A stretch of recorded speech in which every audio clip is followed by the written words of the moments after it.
Yes, you guys, ayan, magandang araw sa inyo lahat at isa na naman pong tourist spot ang ating pong dinayo po dito po sa Barangay Tala, dito po, okay, Barangay Tala ba o Sitio Tala, kung ano pa man po yan, ayan, makriwibili po kayo guys dito at talaga naman pong super exciting po ang ating napuntahang ito at talaga naman pong kung ano-ano pa po ang ating po makikita dito sa kabundukan na ito. Narito pa lang po tayo sa pinakang ibaba po na ito, makikita nyo na po yung, yan, nakikita nyo na po guys yung pinakang ibaba niyan, ayan, lalo na po kapag tayo ay pumunta pa sa pinakang itaas na yun, kaya wag po ninyo akong iiwan hanggang sa huli.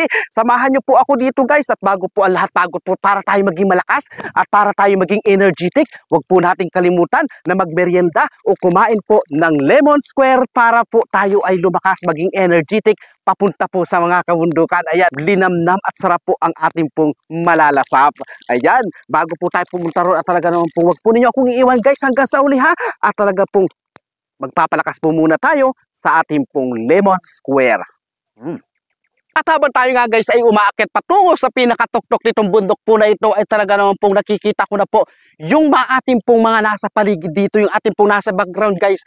Iba't ibang hugis po ng kabundukan ang ating pong napuntahan dito. Sulit na sulit guys, kahit napakalayo po dito sa aming pong bayan, pero sulit na sulit po kapag dumating ka naman po dito at talaga pong yung preskong hangin po ay ating pong nalalanghap agad-agad.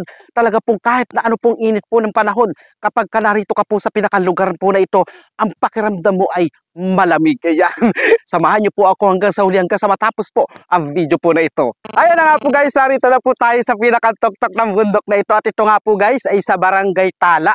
Ayan, makikita nyo po dito sa ating pong background at kahit po ating paikot-ikutin po yung ating pong video, grabe, napapalibutan po tayo ng iba't ibang klase po ng kabundukan dito po sa Barangay Tala. First time po sa ako po ay makapunta po rito sa Barangay Tala at ito nga po ang ating pong sumpungan buti ito sa lugar po nito, isa sa napakaganda at talaga pong freskong fresko po yung sariwa pong hangin.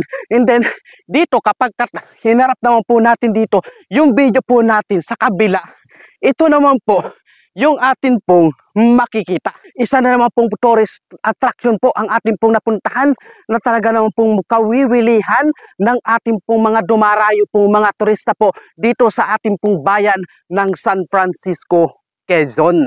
Gusto nyo pa ba guys makita ang lahat po ng nasa paligid po natin? Ayan po at ating pong iikuting unti-unti ang ating pong video para naman po sulit ang inyo pong panonood sa ating pong ini-upload na video sa araw-araw. Huwag po ninyo guys kalimutan po ang pag-follow at pakishare na rin po ng ating pong mga video para naman po updated kayo sa araw-araw. Yan, nakikita nyo naman po guys ang kagandahan po ng Barangay Tala, kaya ano pang hinihintay po ninyo? Punta na po tayo dito at talaga naman po magpalipas po tayo ng ating po mga sama ng loob, ng ating po mga problema pang samantala, ay sadya naman po talagang mawawala kapag kayo po ay nakarating po dito sa Barangay Tala. Sa pamamagitan po ng video po na ito guys, ako po ay pangsamantalang magpapaalam na at magbabalik po tayo kinabukasan sa awa po ng Panginoon. Huwag pong kalimutan guys ang pag-share, pag-like, and then react na naman po para naman po tayo ay magganahan palalo sa pag-aakyat po ng mga kabundukan dito po sa ating pong bayan, San Francisco, Quezon. Napakarami pong tourist attraction pa po ang ating pong dadayuhin para update po kayo. Magandang araw po. God bless you all.